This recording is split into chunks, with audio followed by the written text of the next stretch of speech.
It's my 8th day of playing Homeless Simulator.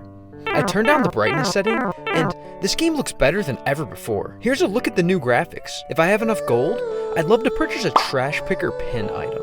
The ones where you can just stab the trash to pick it up. My hunger meter was also low, so I went to a nearby store to get something to fill it up. This store was in Hispanic territory, where the primary language spoken was Spanish.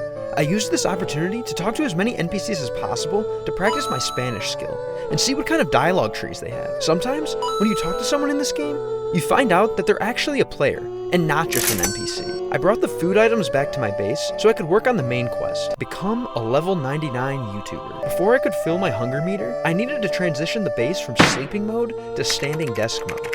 I grabbed a metal fork for a -5 microplastics buff and went to fill my hunger meter. The meal item that I selected consisted of different forms of sausage, an egg, fried cheese, and a plantain-based dish that was similar to mashed potatoes. Then, it was time to get my workstation set up so I could make more progress on the main quest. I basically worked for the rest of the day, and man, was it starting to get cold. My character gets lots of debuffs when he gets cold, so I equipped him with an extra layer of leg armor. All of a sudden, a cat NPC came out from underneath a base to my right. It seemed stressed, and I wanted to calm it down. The Tame Animal spell requires food, so I grabbed the only food I had in my base, a bag of walnuts, and tried to cast the Tame Animal spell on the cat. It certainly seemed interested in the food, but it was still hiding behind the other base. I went and spread a walnut around the other base as well. It came out from underneath that base to eat the walnut. I took a walk to see if my absence would convince the cat to explore around my base, which worked. But then, when I went and sat down next to my base, the cat scurried away. It was getting even colder, so I equipped my character with a pair of socks item and another sweater item.